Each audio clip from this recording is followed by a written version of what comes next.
Hi, this is Danny, and what I'm going to do is I'm going to take you through how I'm using this Drumvolution for Live library. And you may remember that I reviewed the product in its contact library format, and it was fantastic. But one of the things that I felt about it was that I felt really bound by the contact interface, and quite often I like to be free of that. And when it comes to multiple output routing particularly, that's something that I would much rather do in live. So this particular library has arrived for live, and it's pretty much a game changer for me because the samples are, for me, absolutely fantastic. I mean, certainly for my kind of music, they are.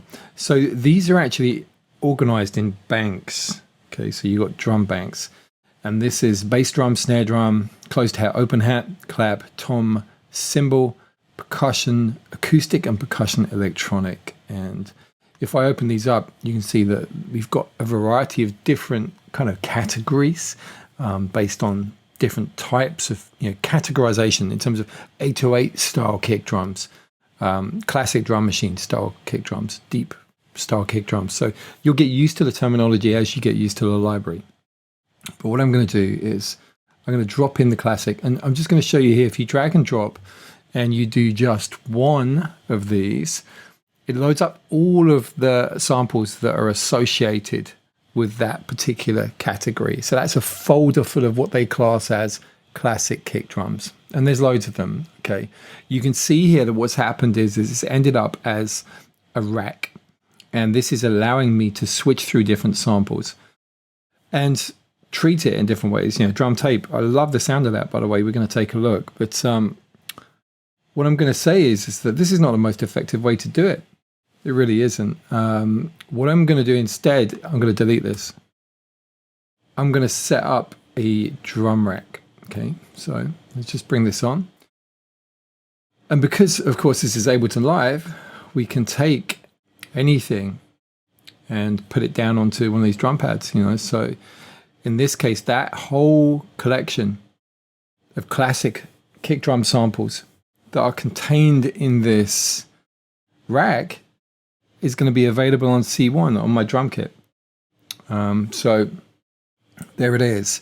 And really, to demonstrate what this thing is, I should get something up and running. So the camera's running on the push here. I haven't got a brilliant camera running on this, but hopefully it should be illustrative of what's happening. And we have a kick drum there. So look, you know the drill. If I get this running here, I got myself a kick drum. And this is one of many samples. And we switch the samples. I'm going to flip on here over to my drum rack. Okay, so you can see a drum sample. And if I rotate,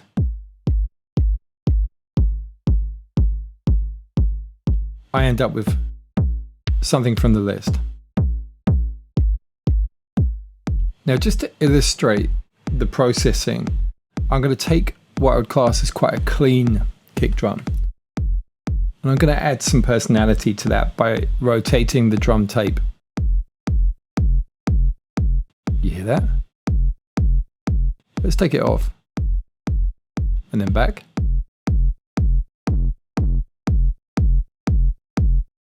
Now, I love the sound and personality that brings. So for me, that's a great start. Okay.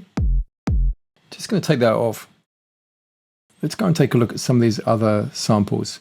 And I'm going to take this away from the bass drums and let's go on to snares. We've got different choices here. I think what I want to do is head towards this category here, lo-fi and gritty. I'm just going to drag this over. So remember, each one of these is essentially one sound in your drum kit, but you can tweak it. All right. So there are different things we can do with the sample. So that particular sound, I'm not feeling that. I'm just going to take this through. Okay. I like that. So let me just get something in.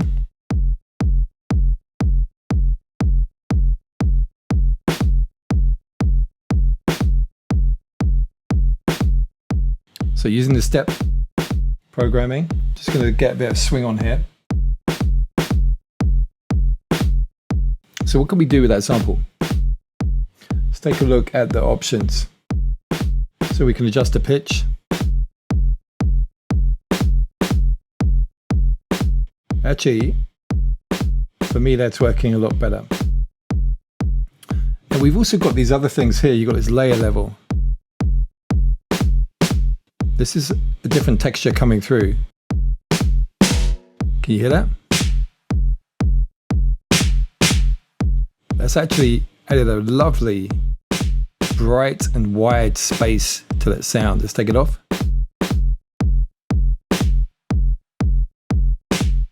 So it's another layer being mixed in, but it almost feels like I'm adding a really lovely, splashy, short reverb on there. But I love the sound of that. It's working great. So let's go to a clap. Gonna head to the classic collection here. Just waiting for it to load. It takes a bit of time because it's loading a whole load of kick drums and a whole load of snares. Sorry. In this case, it's loading a whole load of claps. Of course, you know, the previous ones were kick drums and snares. So let's get the clap.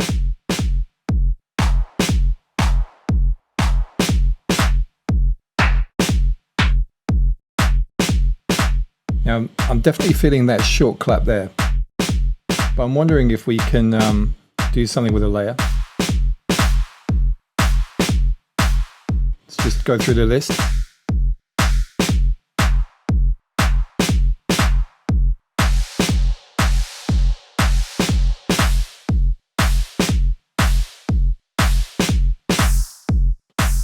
Interesting.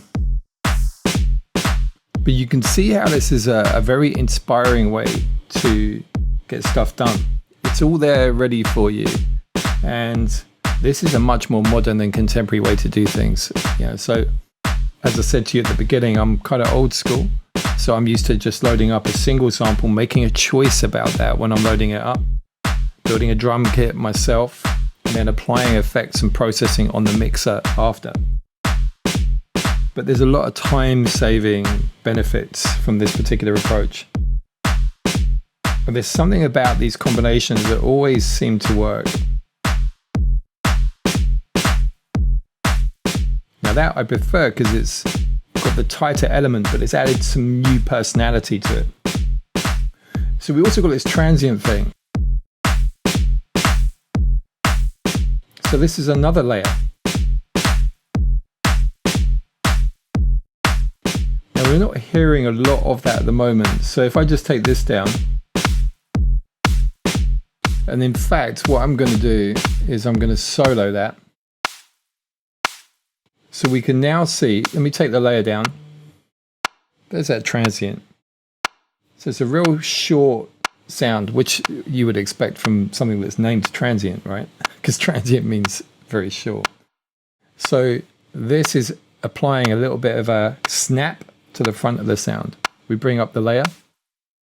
That's that nice kind of wired texture. And then let's bring the clap back up.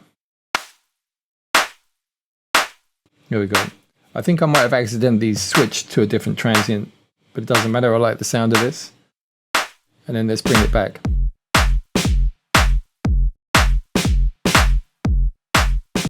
Okay, so you get the picture. What you do is you load up the rack element, put it into your drum rack, program something in, tweak it, and then move on. So it's a real nice, easy way to do this. And you get something up and running that sounds great out of the box straight away. That's the whole benefit of this. And I know it might sound as if I'm doing a bit of a sales pitch here.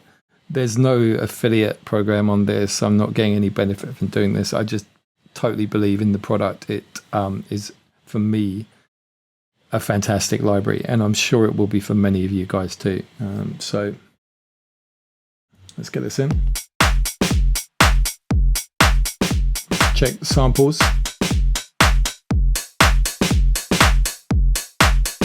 Yeah, that's good. Let's see what we get. I don't think we need a transient, but let's bring up a layer.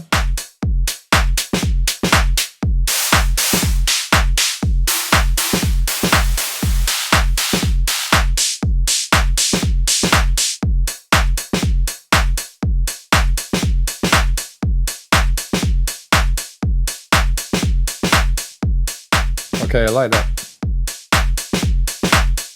So, you get the picture. You load them up, as I said, get the elements together, start building things. I don't have tons of time these days, as many of you know, so this is a rare opportunity to get an instructional video together, although it is it's like a review as well. So I'm going to stop there. I'm going to leave it up to you guys to have a play around, and what I'm going to say is that obviously in Ableton Live, it has the benefit of the racks. Everything's laid out. You've got all the instant tweakability. But if you don't have Ableton, the library is still a fantastic library. I mean, like I said, all of these samples are organized in the same way. 3 of the Just Underground releases have actually been using this kit extensively, and I do plan on carrying on. Okay, so that's it. And shout out to the guys at Wave Alchemy, because this is a serious product. So thanks for putting it together. I think it's everything I need now. I did really love the Contact version, but for me, this is exactly what I need. So I'm thankful for that. Okay, stay safe. All right, cheers.